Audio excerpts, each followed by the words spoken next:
அன்பார்ந்த தோழர்களே,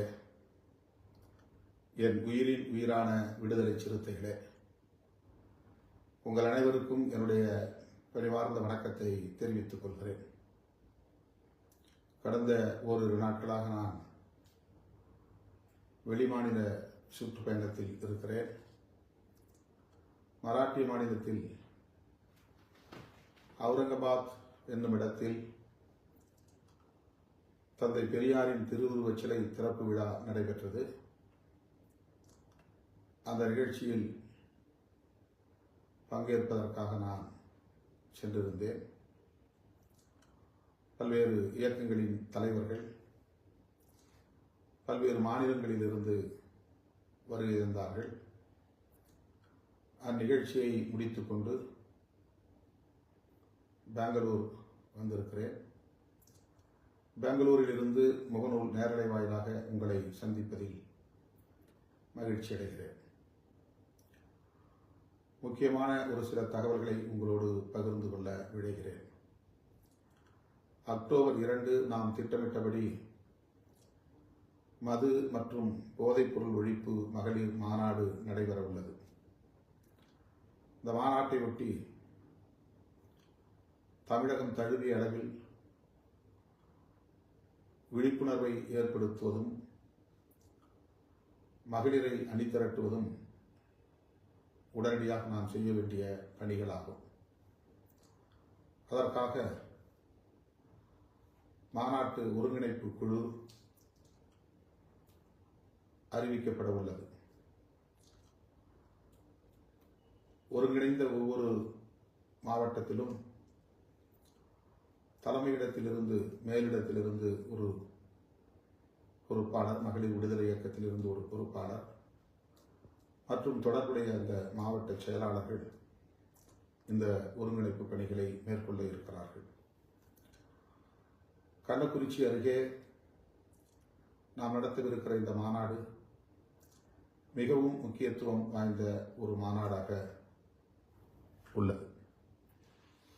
வெல்லும் ஜனநாயக மாநாடு எப்படி தேசத்தின் கவனத்தை ஈர்த்ததோ அதைப் போல இந்த மாநாட்டின் கருப்பொருள் அனைத்து தரப்பாரின் கவனத்தையும் ஈர்க்கக்கூடியதாகும்.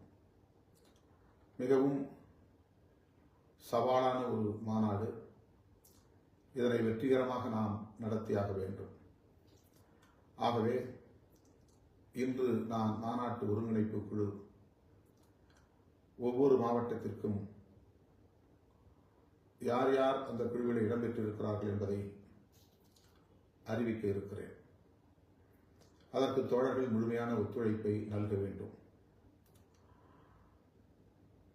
ஒரு ஒருங்கிணைந்த மாவட்டம் 2 மாவட்ட செயலாளர்கள் அல்லது 3 மாவட்ட செயலாளர்கள் கொண்ட ஒரு குழுவாக பிரிக்கப்படும்.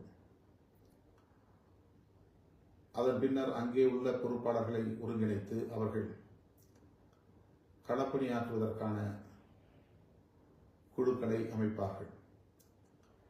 நாட்கள் மிகவும் குறைவாகவே உள்ளன. இதற்கிடையில் நான் 6 நாள் சுற்றுப்பயணம் இந்த மாநாடு தொடர்பாக மேற்கொள்ள இருக்கிறேன். மண்டல வாரியாக உங்களை சந்திக்க இருக்கிறேன். 10ஆம் தேதி விழுப்புரம், 11ஆம் தேதி வேலூர், 12ஆம் தேதி கள்ளக்குறிச்சி பாதிக்கப்பட்ட மக்களை சந்திப்பது என்று 3 நாள் தொடர்ந்து பயணம் மேற்கொள்ள இருக்கிறேன்.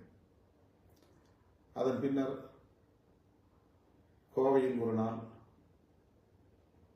மதுரையில் ஒரு நாள், திருச்சியில் ஒரு நாள் என 3 நாள் பயணம். 17ஆம் தேதி கோவையிலும், 19ஆம் தேதி மதுரையிலும், 21ஆம் தேதி திருச்சியிலும் மக்களை சந்திக்க இருக்கிறேன். அதாவது இயக்கத் தோழர்களை, முன்னணி பொறுப்பாளர்களை அரங்க கூட்டங்களில் சந்திக்க இருக்கிறேன். இந்த மாநாட்டை ஏன் நடத்துகிறோம்? தேசிய அளவில் மதுவிலக்கு கொள்கையை ஏன் வலியுறுத்துகிறோம்? போதைப் பொருள்களும் மதுவும் எந்த அளவுக்கு உழைக்கும் வர்க்கத்தை பாழ்படுத்திக் கொண்டிருக்கிறது என்பது குறித்த கருத்துக்களை உங்களோடு பகிர்ந்து கொள்வதற்காகத்தான் இந்த 6 நாள் சுற்றுப்பயணத்தை மேற்கொள்ள இருக்கிறேன். எனவே இந்த பயணம் வெற்றிகரமாக அமைய வேண்டும், அதற்கு முழுமையான ஒத்துழைப்பை நீங்கள் நல்க வேண்டும் என்று கேட்டுக்கொள்கிறேன். அக்டோபர் 2ஆம் தேதி நடைபெறவிருக்கிற மாநாட்டை மாபெரும் வெற்றி பெறச் செய்ய வேண்டும் என்றும் கேட்டுக்கொள்கிறேன். அடுத்து, தனியார் தொலைக்காட்சி ஒன்றில் வழக்கம் போல உண்மைக்கு மாறான தகவல்களை அருந்ததியர் சமூகத்திற்கு உள்ஒதுக்கீடு வழங்குவது தொடர்பாக வெளியிட்டிருக்கிறார்கள். அது என் கவனத்திற்கு வந்தது. உச்சநீதிமன்றத்தில் நாம் தாக்கல் செய்திருக்கிற பெட்டிஷன் மனு என்பது சீராய்வு மனு அல்லது மீளாய்வு மனு என்று நாம் தமிழிலே சொல்லுகிறோம். அதை ஆங்கிலத்திலே ரிவ்யூ பெட்டிஷன் என்று சொல்லுகிறார்கள். ரிவ்யூ பெட்டிஷன் என்பது சொல்லப்பட்டிருக்கிற தீர்ப்பில் நமக்கு ஏற்பட்டுள்ள ஐயங்கள் தொடர்பாக நாம் முன்வைக்கக்கூடிய கருத்துக்களாகும். சில கோரிக்கைகளை அதிலே நாம் வைக்கிறோம். இது அப்பீல் அல்ல. அப்பீல் என்பது மேல்முறையீடு. ஒட்டுமொத்தமாக இந்த தீர்ப்பை எதிர்த்து இதைவிட கூடுதலான நீதிபதிகள் இடம்பெறக்கூடிய பெஞ்ச், அந்த அமர்விலே இதை விசாரிக்க வேண்டும் என்று கோருவது அப்பீல். அதாவது இப்போது உச்சநீதிமன்றம் அளித்திருக்கிற தீர்ப்பு 7 நீதிபதிகளை கொண்ட அமர்வு, அதை 7 ஜட்ஜஸ் பெஞ்ச் என்று சொல்கிறார்கள். ஏற்கனவே அருண் மிஸ்ரா தலைமையில் இருந்த அமர்வு 5 நீதிபதிகள் கொண்ட அமர்வு, அது 7 நீதிபதிகளை கொண்ட லார்ஜர் பெஞ்ச் என்கிற ஒரு அமர்விலே பஞ்சாப் மாநிலம் தொடுத்த வழக்கு விசாரணைக்கு எடுத்துக் கொள்ளப்பட்டது. அந்த வழக்கோடு தான் ஹரியானா வழக்கு, ஆந்திரா வழக்கு, தமிழ்நாட்டிலிருந்து தொடுக்கப்பட்ட வழக்கும் இணைத்துக் கொள்ளப்பட்டது. அது தொடர்பான தீர்ப்பு 7 நீதிபதிகளை கொண்ட இந்த அமர்வு வழங்கியது. நாம் அருண் மிஸ்ரா தலைமையிலான 5 நீதிபதிகள் கொண்ட அமர்வு வழங்கிய தீர்ப்பை உள்ஒதுக்கீடு செல்லும் என்கிற அந்த தீர்ப்பை அறிக்கை வெளியிட்டிருக்கிறோம். தமிழ்நாட்டில் அருந்ததியருக்கான உள்ஒதுக்கீடு குறித்து அனைத்து கட்சி கூட்டம் கூட்டிய போதும், கூட்டுவதற்கு முன்பும், கூட்டிய போதும் அருந்ததியர் சமூகத்திற்கான உள்ஒதுக்கீடு குறித்து அன்றைய முதல்வர் முத்தமிழறிஞர் கலைஞர் அவர்களிடம் ஆதரவை நல்கினோம், ஒத்துழைப்பை நல்கினோம். அண்மையில் கூட புதிய தமிழகம் கட்சியை சார்ந்த தலைவர் திருமாவளவன் அன்றைக்கு ஆதரித்ததால் தான் இது சட்டமாகவே ஆனது என்று என்னை கண்டித்ததை நீங்கள் தொலைக்காட்சிகளில் பார்த்திருக்க முடியும். ஆகவே நாம் ஆதரிக்கவில்லை என்று ஆரம்பத்திலிருந்து நமக்கு எதிரான அவதூறுகளை சிலர் திட்டமிட்டு ஒரு சிலர் பரப்பி வருகின்றனர். புத்தகமாகவும் தப்பு தப்பாக ஆதாரமில்லாத குற்றச்சாட்டுகளை அள்ளி இறைத்து வெளியிட்டார்கள். அப்போதே ஜூனியர் விகடன் இதழில் நம்முடைய கருத்தை திரித்து தவறாக பதிவு செய்திருந்ததை தம்பி வே கனியமுதன் அண்மையிலே எனக்கு நினைவூட்டினார். அருந்ததியர் சமூகத்திற்கு இடஒதுக்கீடு வழங்க வேண்டும், அதை உள்ஒதுக்கீடு என்று சொல்லுவது அந்த சொல்லாடல் பொருத்தமானதில்லை என்று நான் சொல்லியிருந்தேன். ஒவ்வொரு சமூகமும் தனித்தனி சமூகமாகத்தான் இங்கே வாழ்ந்து கொண்டிருக்கிறோம். அதுதான் யதார்த்தமான உண்மை. அமைப்பு நிர்வாகத்தின் வசதிக்காகவும் இந்த சமூகங்கள் ஒன்றிணைந்து ஓர் அணியில் திரண்டு ஒரே சக்தியாக வலுப்பெற வேண்டும் என்பதற்காகவும் அன்றைக்கு புரட்சியாளர் அம்பேத்கர் அவர்கள் இந்தியா முழுவதும் உள்ள எல்லா சமூகத்தினரையும் பாகுபாட்டுக்கு உள்ளாகி இருக்கிற பூர்வீக குடிகள் அனைவரையும் ஷெட்யூல் காஸ்ட் என்கிற பெயரிலே ஒருங்கிணைத்திருக்கிறார். ஆனால் ஒவ்வொன்றும் தனித்தனி சமூகம்தான். மகார் சமூகமும் எஸ்சி தான். தமிழ்நாட்டில் இருக்கிற ஆதிதிராவிடர் சமூகமும் எஸ்சி தான். ஆனால் இரண்டும் ஒன்றல்ல, தனித்தனி சமூகம்தான். இந்த பொருளில் நான் சொல்லியிருந்தேன். ஆகவே இதை உள்ஒதுக்கீடு என்று சொல்வதற்கு பதிலாக தனி ஒதுக்கீடு என்றே சொல்லலாம் என்ற கருத்தை நான் அப்போது வெளியிட்டிருந்தேன். அதை திரித்து உள்ஒதுக்கீடு வேண்டாம் என்கிறார் திருமாவளவன் என்ற செய்தியை அவர்கள் பதிவு செய்து விட்டார்கள். அப்போது ஊடகம் தவறாக பதிவு செய்ததை பிடித்துக் கொண்டு நாம் உள்ஒதுக்கீட்டை எதிர்க்கிறோம் என்று இன்றைக்கும் சிலர் கூச்சல் போட்டுக்கொண்டே இருக்கிறார்கள். உண்மையாக எதிர்ப்பவர்களை விட்டுவிட்டார்கள். ஒரு வார்த்தை கூட அவர்கள் பற்றி அவர்கள் பேசுவதில்லை. ஏனோ ஆதரிக்கிற நம்மை மீண்டும் மீண்டும் கடுமையாக விமர்சிக்கிறார்கள். அதற்கு பொருள் விளங்கவில்லை. நாம் ஆதரித்தோம், அது சட்டமானது, 15 ஆண்டுகளாக அது நடைமுறையில் இருக்கிறது. அதற்கு பிறகு அருண் மிஸ்ரா தலைமையிலான உச்சநீதிமன்ற தீர்ப்பில் உள்ஒதுக்கீடு செல்லும் என்று அறிவித்த போதும் வரவேற்றோம், ஆதரித்தோம். இப்போது நாம் இந்த 7 நீதிபதிகள் கொண்ட தீர்ப்பை எதிர்ப்பதற்கு பல காரணங்கள் ஏற்கனவே விளக்கப்பட்டுள்ளன. அது அருந்ததியர் சமூகத்தின் உள்ளொதுக்கீட்டை பொருத்தி பார்த்து புதிய விளக்கங்களை சொல்லுகிறார்கள். மாயாவதி அம்மையார் இந்த தீர்ப்பை எதிர்க்கிறார். தமிழ்நாட்டில் உள்ள அருந்ததியர்களுக்கு கொடுக்கக்கூடாது என்ற அதற்கு பொருள் அல்ல. அவர் அகில இந்திய அளவில் கொடுக்கப்பட்ட மக்களின் ஓர்மையை, ஒருங்கிணைவை. தோழர்களே, இணைப்பு துண்டிக்கப்பட்டு விட்டது, வருந்துகிறேன். இந்த தீர்ப்பை, உச்சநீதிமன்ற தீர்ப்பை எதிர்த்து மாயாவதி பேசுகிறார், சிராக் பாஸ்வான் பேசுகிறார், பிரகாஷ் அம்பேத்கர் பேசுகிறார். எல்லாவற்றையும் விட national commission for schedule cost, அது ஒரு அரசு சார்ந்த அமைப்பு. அந்த ஆணையமே இதை எதிர்க்கிறது. இதற்கு ஒரு குறிப்பிட்ட சமூகத்தினரை கருத்திலே கொண்டு எதிர்ப்பு தெரிவிக்கிறார்கள் என்று நாம் சொல்ல முடியாது. அவர்கள் எதிர்ப்பதற்கு முக்கியமான காரணம், உச்சநீதிமன்றத்தின் வழியாக சங் பரிவார்கள் ஒட்டுமொத்த இடஒதுக்கீட்டுக்கும் வேட்டு வைக்கிறார்கள் என்கிற அச்சம்தான். இடஒதுக்கீடே பின்னாளில் இருக்காது, இன்னும் சில ஆண்டுகளில் அது நிறுத்து போகும் என்கிற அச்சம்தான் இவர்கள் அனைவரும் எதிர்ப்பு தெரிவிப்பதற்கு காரணம். அந்தந்த மாநிலங்களில், உத்தரப்பிரதேசத்தில் அப்படி இடஒதுக்கீட்டு முறை இல்லை. தெலுங்கானாவில் இருப்பதைப் போல, ஆந்திராவில் பிரித்து கொடுத்திருப்பதைப் போல, பஞ்சாபில் பிரித்து கொடுத்திருப்பதைப் போல, ஹரியானாவில் பிரித்து கொடுத்திருப்பதைப் போல இல்லை. ஆனால் உத்தரப்பிரதேசத்தில் மாயாவதி அம்மையார் எதிர்க்கிறார் என்றால் தேசிய அளவில் அதை கவனத்திலே கொண்டு எதிர்க்கிறார். இதுதான் உண்மை. நம்முடைய பார்வையும் தேசிய அளவில் ஷெட்யூல் காஸ்ட் 30% இருக்கிறார்கள்.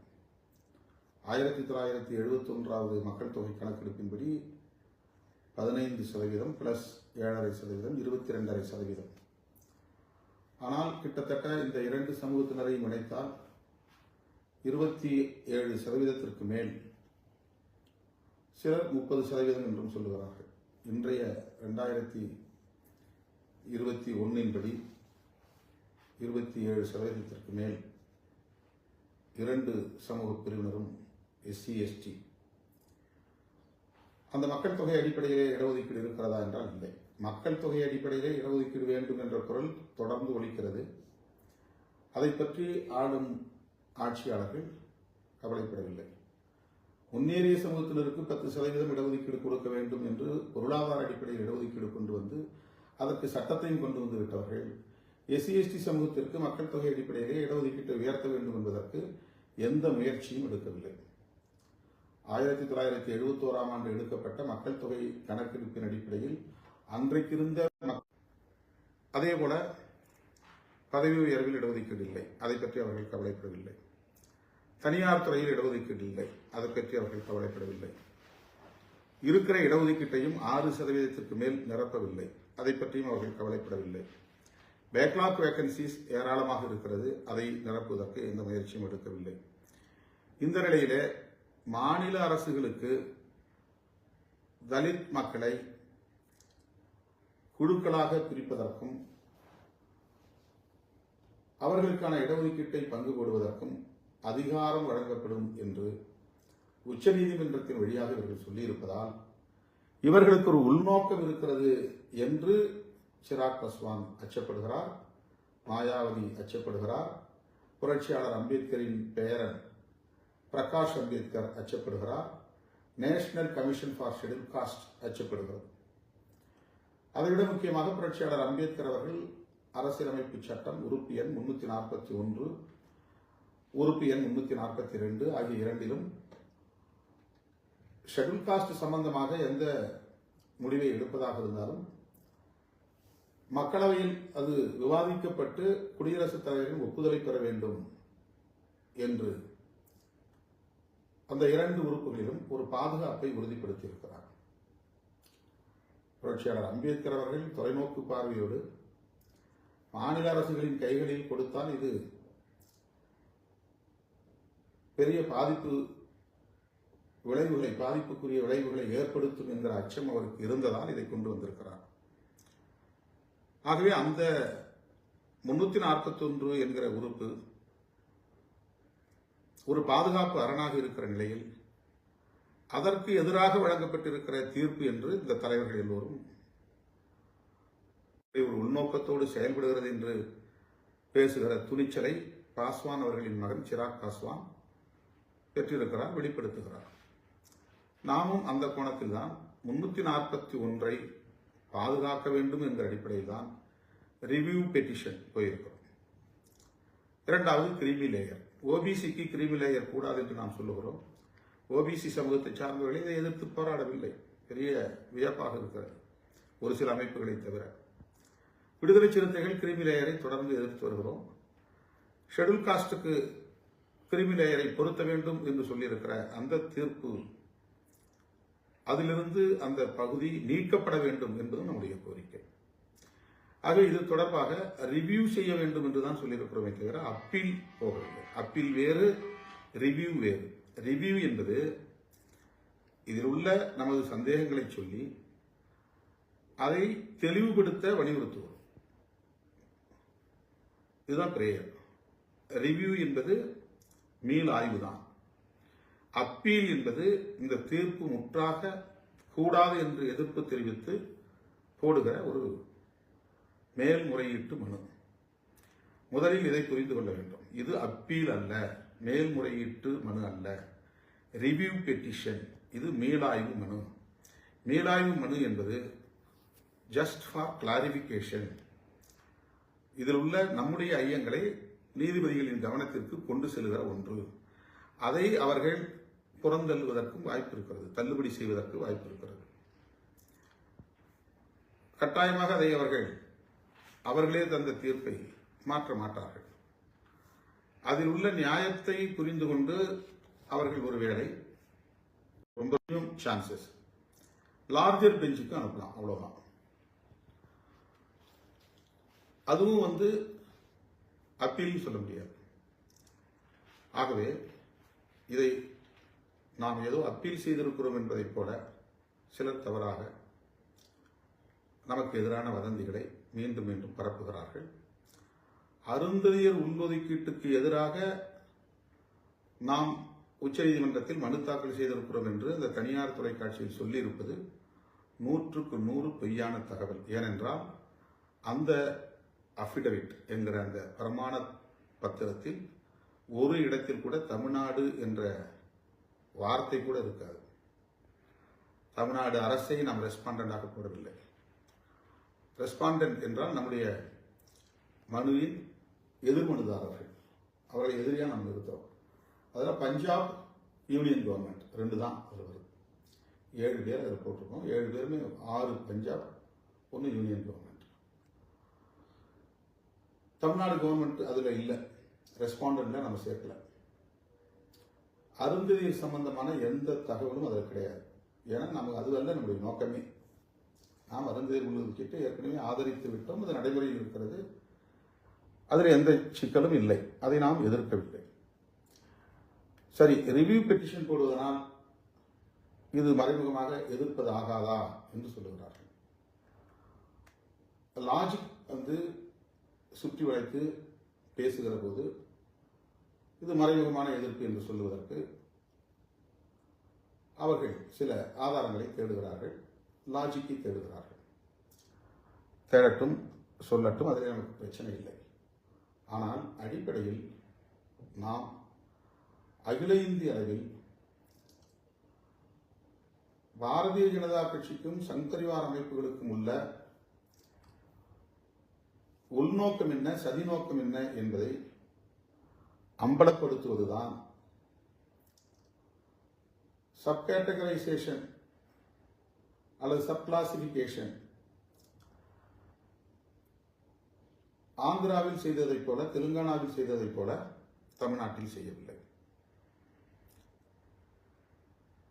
ஏற்கனவே இருக்கிற தொகுப்பில் 3% எடுத்து அருந்ததியர் சமூகத்திற்கு முன்னுரிமையாக வழங்கியிருக்கிறார்கள்.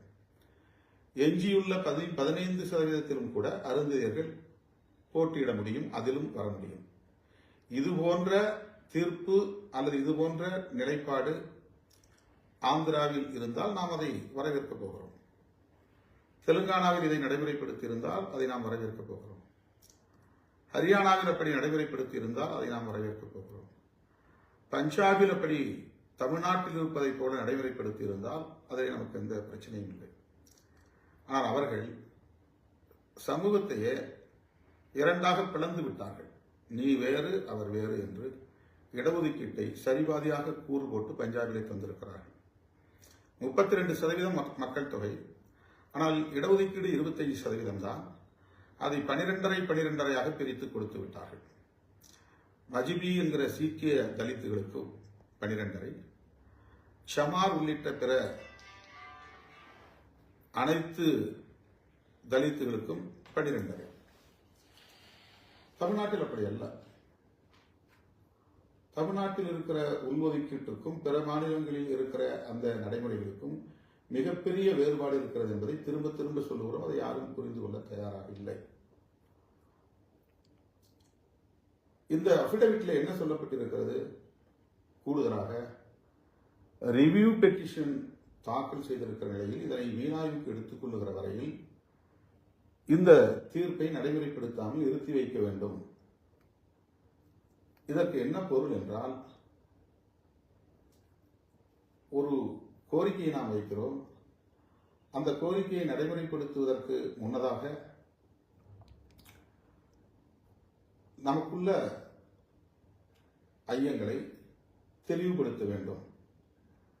நாம் முன்வைக்கக்கூடிய பிரச்சனைகளை, அரசியலமைப்பு சட்டத்தை இது எவ்வாறு மீறுகிறது, அதே உச்ச நீதிமன்ற தீர்ப்பிலேயே சந்திரசூட் அவர்களே என்ன சொல்கிறார் என்றால், ஒரு சமூகத்திற்கு இதிலிருந்து பிரித்து கொடுத்தால் அவர்கள் எந்த அளவுக்கு இடஒதுக்கீடு கிடைக்காமல் கடந்த காலத்தில் பாதிக்கப்பட்டிருக்கிறார்கள் என்கிற தரவுகளை எல்லாம் நிரூபித்து நிரூபணம் செய்து அவர்களுக்கு அதை வழங்க வேண்டும் அப்படின்னு சொல்றாரு. தமிழ்நாடு உட்பட எந்த மாநிலங்களிலும் அதை நிரூபணம் செய்வதற்கு எந்த டேட்டாவும் கிடையாது. அதுக்கான எந்த முயற்சியும் யாரும் எடுக்கல. அப்படி ஒரு அனாலிசிஸ் நடக்கல, அப்படி ஒரு பகுப்பாய்வு நடக்கல. எப்படி ஒவ்வொரு சமூகமும் பாதிக்கப்பட்டிருக்கிறது, அதனால இவங்களுக்கு நாங்கள் தனியாக பிரித்து கொடுக்குறோம் அப்படின்னு அந்த ஸ்டேட் கவர்மெண்ட் அது ஒரு எந்த தளத்தில் நிரூபிக்க வேண்டுமோ அந்த தளத்தில் நிரூபிக்க வேண்டும் என்பது அந்த தீர்ப்பில் சொல்லப்பட்டிருக்கிறது. இதெல்லாம் அவங்க பின்பற்றவே இல்லை, டேட்டா இல்லை. சாதிவாரி கணக்கெடுப்பு நடத்தினாதான் முதல்ல மக்கள் தொகை தெரியும். அதில் அவங்க எந்த அளவுக்கு பாதிக்கப்பட்டிருக்கிறாங்க அப்படிங்கிறது பொருளாதார ரீதியாகவும் சரி, மற்ற அனைத்து ரீதியாகவும் சரி, கல்வி எந்த அளவுக்கு அவர்களுக்கு போய் சேரவில்லை, வேலைவாய்ப்பு எந்த அளவுக்கு போய் சேரவில்லை, இத்தனை ஆண்டுகளில் இத்தனை சதவீதம் இங்கே நடைமுறைப்படுத்தியும் இந்த சமூகத்தினரால் போட்டியில் பங்கேற்று இதை பெற முடியாமல் போய்விட்டது என்பதற்கான ஆதாரங்களை நிரூபித்துவிட்டு அவர்களுக்கு அதை வழங்க வேண்டும் என்றுதான் சந்திரசூட் தீர்ப்பிலே சொல்லியிருக்கிறார். பட் இதுவெல்லாம் எங்குமே ஆதாரமாக நிரூபிக்கப்படவில்லை என்பதுதான் யதார்த்தமானது. ஆகவே ஒரு ரொட்டீன் ப்ரொசீஜர் ரிவ்யூ எடுத்துக்கணும்னு சொன்னா அதுவரையிலும் இந்த தீர்ப்பை நடைமுறைப்படுத்தக்கூடாது என்று சொல்லுவது என்பது லீகலி ரொட்டீன் ப்ரொசீஜர். அதை நம்ம மனு தாக்கல் செய்யக்கூடியவங்களுடைய பிரேயரா சொல்லணும்னு அவசியம் இல்லை. இது ரொட்டீனா இந்த பிரேயர் வந்துடும். ரிவ்யூ பண்ணுனாலே அதுவரையிலும் நீங்க ரிவ்யூக்கு எடுத்துக்கிற வரையிலும் நடைமுறைப்படுத்த வேண்டாம் அப்படின்னு சொல்றதுங்கிறது ஒரு ரொட்டீன் ப்ரொசீஜர். அது நம்ம சொல்லாமலே அட்வொகேட் அதை அதை பிரேயரா பதிவு பண்ணாங்க. நாம எதுவும் இதை நடைமுறைப்படுத்த வேணாம், இதை நிறுத்தி வைங்க அப்படின்னு நாம தடுத்த மாதிரி ஒரு தோற்றத்தை உருவாக்குகிறார்கள். ரிவ்யூ செய்ய வேண்டும் என்று சொன்னாலேயே அதனோடு இணைந்த ஒரு கோரிக்கையாக ரொட்டீன் பிரேயராக இது வரும். அதனால் அஃபிடவிட்டில் அது சொல்லப்பட்டிருக்கிறது, அவ்வளவுதான். ஆனால் நாம் தமிழ்நாட்டில் உள்ள அருந்ததியர் சமூகத்தை மனதிலே வைத்துக் கொண்டு இந்த பிரமாண பத்திரத்தை தாக்கல் செய்ததாக சிலர் திட்டமிட்டு அவதூறு பரப்புகிறார்கள். இதற்கு தோழர்கள் யாரும் எதிர்வினையாற்ற வேண்டிய தேவையில்லை. அவர்கள் ஆதரித்த காலத்திலேயே நமக்கு எதிராக வெளியே வந்து சொன்னார்கள். அங்கே உள்ளே எதிர்த்தவர்கள் யார் யார் என்று அவர்களுக்கு தெரியும். அவர்களை அன்றைக்கும் அவர்கள் விமர்சிக்கவில்லை. அதுதான் பெரிய ஆச்சரியமாக இருக்கிறது. இன்றைக்கும் அவர்களை பற்றி யாரும் பேசுவதில்லை. உள்ஒதுக்கீட்டுக்கு எதிர்ப்பாக கருத்தரங்கம், மாநாடு என்றெல்லாம் நடத்துகிறார்கள். அவர்களை பற்றி எந்த விமர்சனமும் அவர்கள் ஒரே ஒரு சொல் கூட எங்கும் வைத்ததாக எனக்கு தெரியவில்லை. மார்க்சிஸ்ட் கம்யூனிஸ்ட் கட்சி தமிழ்நாட்டில் உள்ஒதுக்கீட்டை ஆதரிப்பதாக மாநாடு நடத்துகிறார்கள். ஆனால் அகில இந்திய அளவில் இந்த உச்சநீதிமன்ற தீர்ப்பை அவர்கள் ஏற்கவில்லை. இது எத்தனை பேருக்கு தெரியும் என்று நமக்கு தெரியவில்லை. இதை நான் குற்றமாக சொல்லவில்லை. விடுதலை சிறுத்தைகளை பொறுத்தவரையில் இடதுசாரிகளோடு இணைந்து தோழமையோடு நெடுங்காலம் பயணிக்க வேண்டும் என்கிற உறுதிப்பாட்டோடு மனப்பூர்வமாக இணங்கி இயங்கி வருகிறோம். அதிலே எங்களுக்கு எந்த தயக்கமும் இல்லை, எந்த நெருடலும் இல்லை. ஆனால் இதை பற்றியெல்லாம் பேசாதவர்கள் விடுதலை சிறுத்தைகளை பற்றி மட்டுமே தொடர்ந்து விமர்சிப்பது வியப்பாக இருக்கிறது. இந்த விளக்கம் விடுதலை சிறுத்தைகளுக்காக நான் வைக்கிற ஒரு விளக்கம். நாம் பாரதிய ஜனதா உள்ளிட்ட சங் பரிவார்களின் இடஒதுக்கீட்டுக்கு எதிரான சதியை அம்பலப்படுத்துவதற்காகத்தான் சிராக் பாஸ்வான் போன்றவர்கள் எடுத்திருக்கிற முயற்சிக்கு துணை நிற்கிறோம். பாரதிய ஜனதா தலைமையிலான கூட்டணியில் கேபினெட் அமைச்சரவையிலே கேபினெட் மந்திரியாக இருக்கக்கூடிய சிராக் பாஸ்வானை கொந்தளித்து இதை கடுமையாக எதிர்த்து பந்த் வரையிலும் வட இந்திய மாநிலங்களில் நடத்தி தமது கண்டனத்தை பதிவு செய்திருக்கிறார்கள். ஆகவே தேசிய பார்வையோடு இதை அணுக வேண்டுமே தவிர உள்ளூர் பார்வையோடு இதை அணுகக்கூடிய தேவை இல்லை. இதிலே நமக்கு எந்த முரண்பாடும் இல்லை.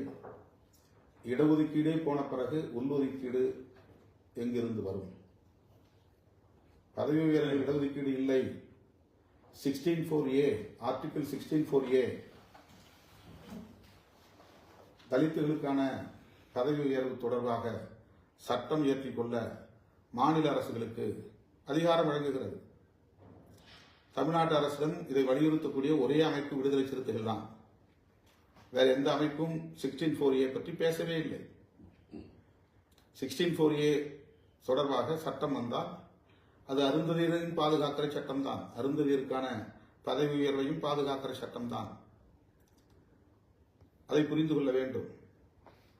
16(4)A தொடர்பாக எந்த அமைப்பு தமிழ்நாட்டிலே பேசிக் கொண்டிருக்கிறார்கள்? தலித் அல்லாத அமைப்புகள் கூட யாரும் பேசுவதில்லை. ப்ரொபோர்ஷனேட் ரெப்ரசன்டேஷன், விகிதா கோரிக்கை, சாதிவாரி கணக்கெடுப்பை நடத்துங்கள். ஒவ்வொரு சமூகமும் எத்தனை சதவீதம் என்று பாருங்கள். அந்த அடிப்படையில் மக்கள் தொகை அடிப்படையில் அவரவருக்கான இடஒதுக்கீட்டை பிரித்துக் கொடுங்கள். இதுதான் சமூக நீதி. மனம் போன போக்கிலே தலித்துகளை கூறுகளாக போட்டு அவர்களுக்கு இடையிலான ஒரு அரசியல் தளத்தில் நிலவக்கூடிய ஒற்றுமையையும் சிதைக்க பார்க்கிறது RSS உள்ளிட்ட சங் பரிவார் கும்பல். இதுதான் உண்மை. சமூக ரீதியாக, கலாச்சார ரீதியாக தலித்துகள் இந்தியா முழுவதும் சிதறி கிடந்தாலும் கூட அரசியல் ரீதியாக ஓர்மைப்பட்டு ஒரே சக்தியாக திரண்டெழ வேண்டும் என்பதுதான் புரட்சியாளர் அம்பேத்கரின் கனவு. அம்பேத்கர் கனவைத்தான் நாம் உயர்த்தி பிடிக்கிறோம். பெரியார் இயக்க தொண்டர்கள், தோழர்கள், ஏன் ஆசிரியர் ஐயா, தமிழர் தலைவர் ஆசிரியர் ஐயா அவர்கள் கூட பல மேடைகளில் பேசி நான் கேள்விப்பட்டிருக்கிறேன். எமக்கு சொந்த புத்தி தேவையில்லை, ஐயா தந்த புத்தி போதும் என்று. அந்த அளவுக்கு பெரியார் மீது அவர் வைத்திருக்கிற நம்பிக்கையை அவர் வெளிப்படுத்துகிறார். அம்பேத்கர் மீது வைத்திருக்கிற நம்பிக்கையை நாம் வெளிப்படுத்தும் வகையில் தான் 341 உறுப்பை பாதுகாக்க வேண்டும் என்கிறோம். அரசமைப்பு சட்டம் உறுப்பு எண் 341 புரட்சியாளர் அம்பேத்கர் எதற்காக இணைக்க வேண்டும்? அவருக்கு ஒரு தொலைநோக்கு பார்வை இருக்கிறது. இதை மாநில அரசுகளின் கைகளில் கொடுத்துவிடக் கூடாது என்கிற கவலை அவருக்கு இருந்திருக்கிறது. மத்தியிலே இருக்கிற ஆட்சியாளர்கள் அப்படி தவறு செய்ய மாட்டார்களா? மாநிலத்தில் இருப்பவர் மட்டும்தான் தவறு செய்வார்களா என்ற கேள்வி எழும். ஆனால் மத்தியிலே இன்றைக்கு நாம் பார்க்கிறோம், கூட்டணி அரசில் இருக்கிற சிராக் பாஸ்வான் எதிர்ப்பு தெரிவிக்கிறார். இதை கை வைக்கக்கூடாது, 341 கை வைக்கக்கூடாது என்று. மாயாவதி எதிர்ப்பு தெரிவிக்கிறார். 2 பேருக்கும் எந்த ஒற்றுமையும் கிடையாது, 2 பேரும் கலந்து பேசவில்லை. பிரகாஷ் அம்பேத்கர் எதிர்ப்பு தெரிவிக்கிறார். அதே உத்தரப்பிரதேசத்தில் சந்திரசேகர் ஆசாத் எதிர்ப்பு தெரிவிக்கிறார். நேற்று மகாராஷ்டிராவில் தலித் காங்கிரஸ் இயக்கத்தினுடைய தலைவர் ரமேஷ் பாய்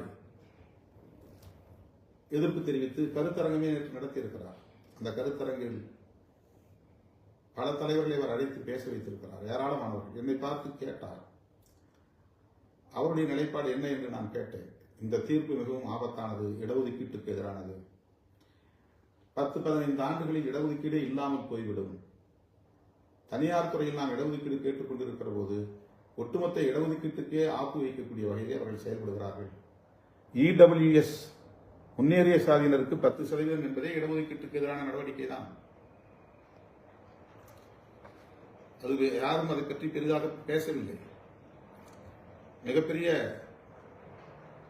ஆபத்தான ஒரு சட்டம் அது.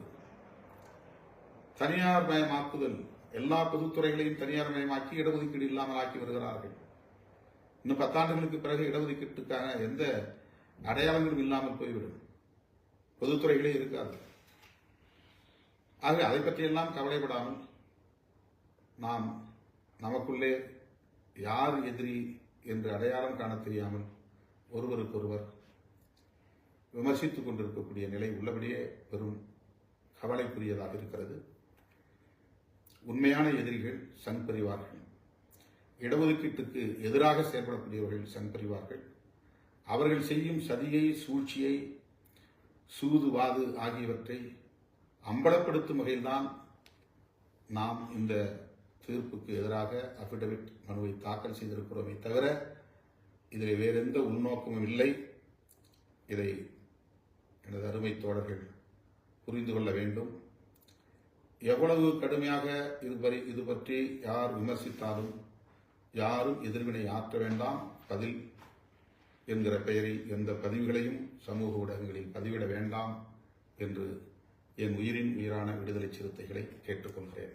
நன்றி, வணக்கம்.